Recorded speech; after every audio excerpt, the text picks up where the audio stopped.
Hello and welcome to tonight's news. These are the headlines.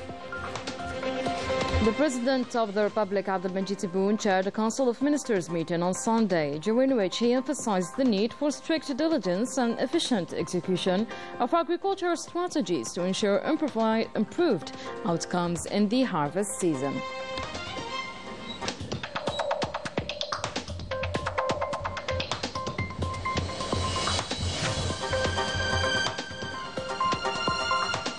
The President of the Republic further stressed the importance of bolstering services for members of national community transiting through airports and ports during the summer period.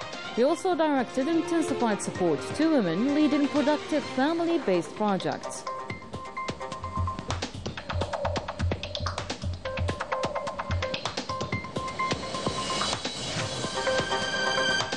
D-Day for more than 850,000 candidates across the country who begin their baccalaureate examination this Sunday. The Ministry of Education has implemented strict organizational and security protocols to ensure smooth running of this national academic event.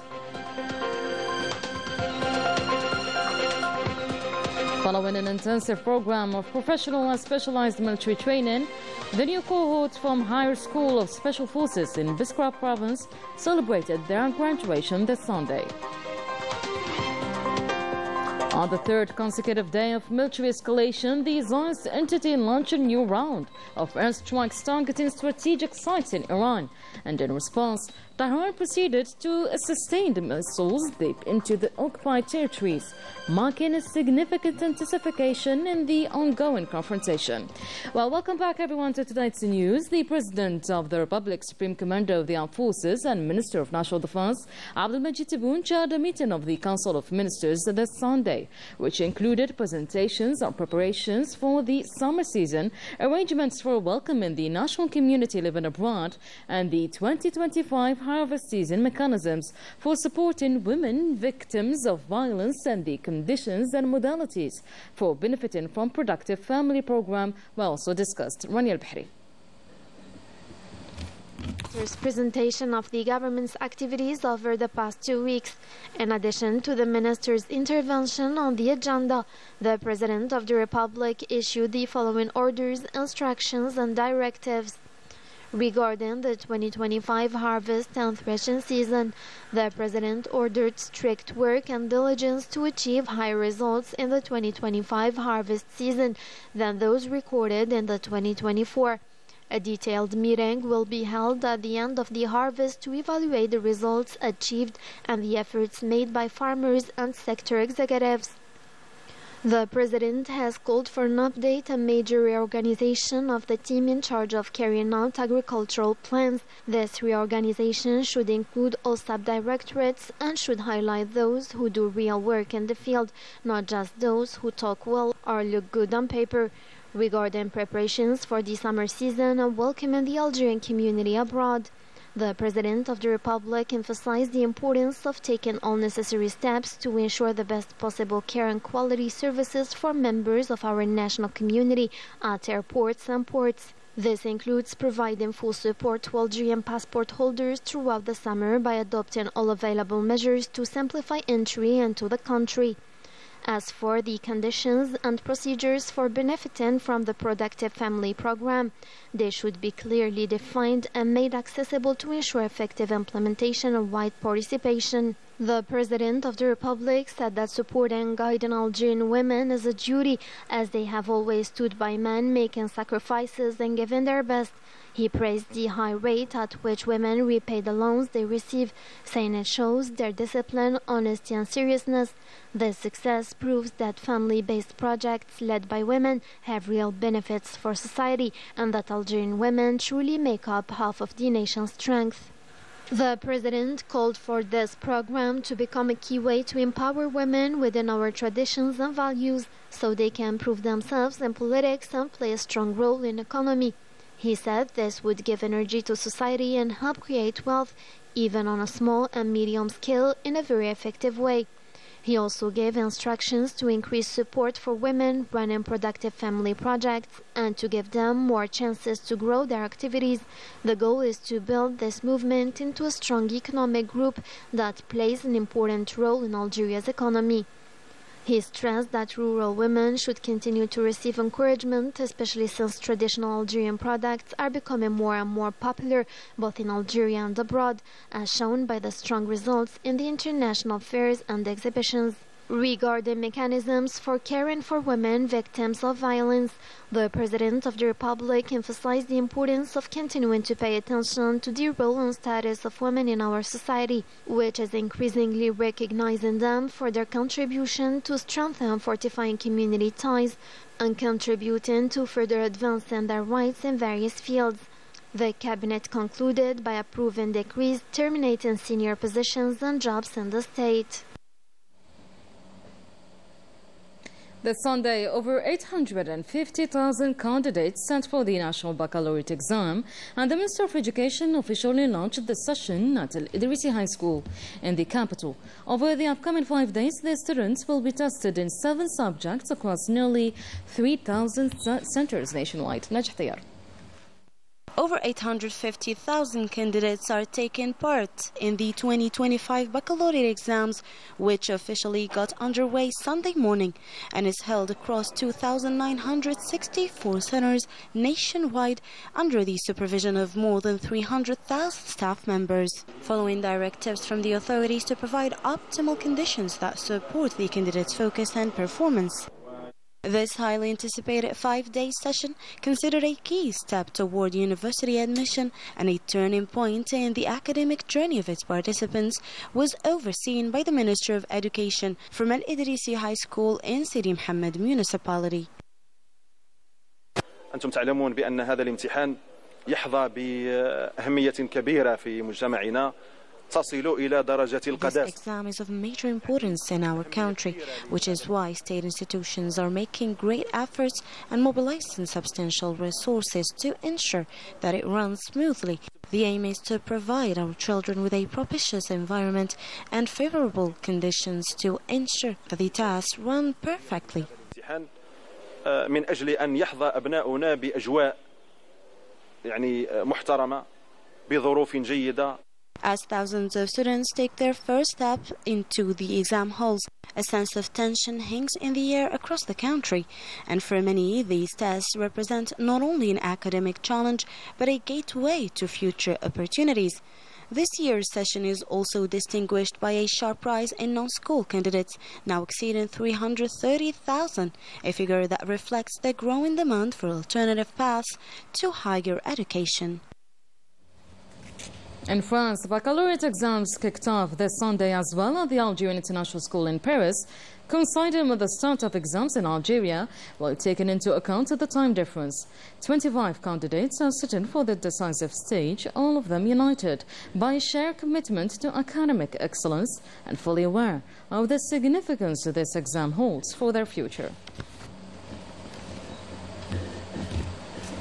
On the news now, and after a qualitative training that corresponds to the current challenges, the commander of the 4th Military Region, Major General Ammar Tlemceni, supervised this Sunday the graduation ceremony of the 35th cohort at the Higher School of Special Forces in Biskra Province. Najh Tayar reports. أقسم بالله العلي العظيم أن أكون الخادم الوفي لبلدي وأخلد تقاليد الشهداء إلى الأمجاد.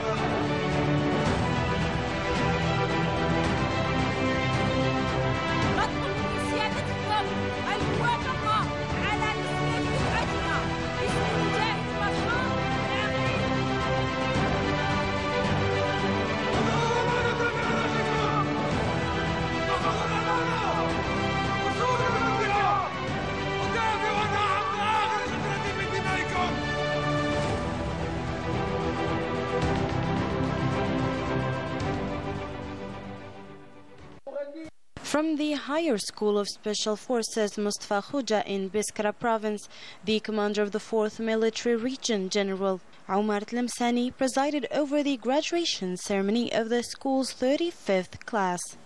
The graduation ceremony began with the inspection of the graduating class formations assembled in the parade ground. And in his speech, the school commander praised the quality of training the graduates received throughout their formation period.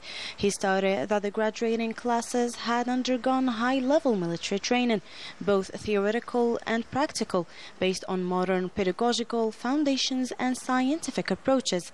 He added that this training had equipped them with a high degree of competence, preparing them to carry out their duties with confidence and effectiveness. أقسم بالله العظيم أن أكون الخادم الوفي لبلدي. Following the oath-taking ceremony, certificates were awarded and ranks were conferred upon the top graduates, which also included cadets from friendly and brotherly countries. The ceremony continued with the symbolic handing over the flag between the graduating class and the succeeding one. Next, the commander of the 4th Military Region approved the naming of the graduating class after the late war veteran Nasri Mahmoud. نطلب من سيادتكم موافقة على تسمية دفعتنا باسم المجاهد المتوفى نصري محمود. The graduation ceremony concluded then with the traditional fast-paced military march.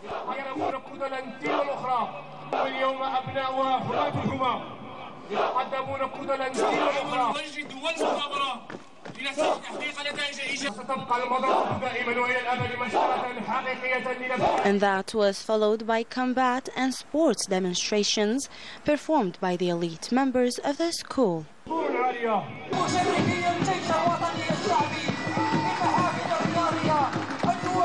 Later on, the commander of the 4th Military Region oversaw a live-fire tactical exercise conducted by members and units of the school, as well as shooting display in various positions executed by the school's cadets. Finally, the ceremony concluded with the honoring of the family of the late war veteran, after whom the graduating class was named, and the signing of the school's golden book. أقسم بالله العلي العظيم أن أكون الخادم الوفي لبلدي والمخلد تقاليد شهداء الأمجاد.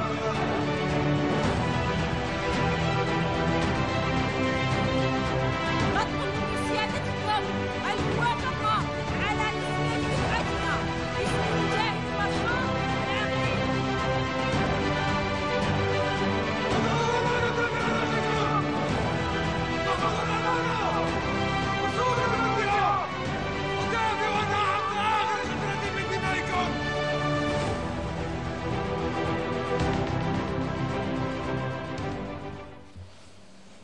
International news now. Keeping up with the latest developments in the Middle East, the Iranian army launched a new wave of missile attacks against the Zionist entity's military positions Sunday's evening. This comes just hours after the previous one was launched against several Zionist entities' facilities, causing by that considerable damage. Latest developments with Rani Al-Bahri. On this third day of military escalation, Iran responded with new volleys of missiles against the Zionist entity, even as the latter carried out intense bombardments on Iranian territory, notably in Tehran and Mashhad in the northeast of the country. A strike on a residential building in central Tehran left at least 5 people dead, according to Iranian state television. In the afternoon, several explosions were heard in Tehran, and a targeted attack struck the city of Mashhad in the country's northeast. Zionist airstrikes on Friday and Saturday in Iran killed at least 128 civilians, including women and children, and injured nearly 900 people. The Zionist Air Force reportedly struck 80 targets across Iranian territory during massive overnight raids involving around 50 fighter jets. Among the targets were strategic sites linked to Iran's nuclear program, fuel depots, and uranium enrichment facility in Natanz located in central Iran. According to Iranian state media on Sunday evening, mosques, metro stations and schools in the capital were requisitioned to serve as temporary shelters for the population in light of the bombing risk. The Iranian army responded by targeting the Zionist entity's aircraft fuel production facilities and energy supply centers through numerous drone and missile attacks. For the first time, the Zionist entity officially acknowledged that the city of Haifa was hit during Iran's missile strikes, confirming that the area was among the targets affected by the recent bombardments. In Gaza, medical sources confirmed that at least 37 Palestinians have been killed since dawn today, among them 17 people who were waiting for humanitarian aid. Zionist forces carried out several attacks across the Strip, with some of the deadliest strikes hitting civilian areas. In central Gaza, 11 people were killed and others wounded when a home was bombed south of the Nusayrat refugee camp. 3 others were killed after Zionist forces targeted a group of civilians near school. On Sunday evening, 4 Palestinians were killed and more injured after a Zionist airstrike hit a tent sheltering displaced families. Additional casualties were reported in northwest and east of Khan Yunis, where people returning to their homes came under fire. That was it for today's news. Thank you so much for watching. I'll see you tomorrow.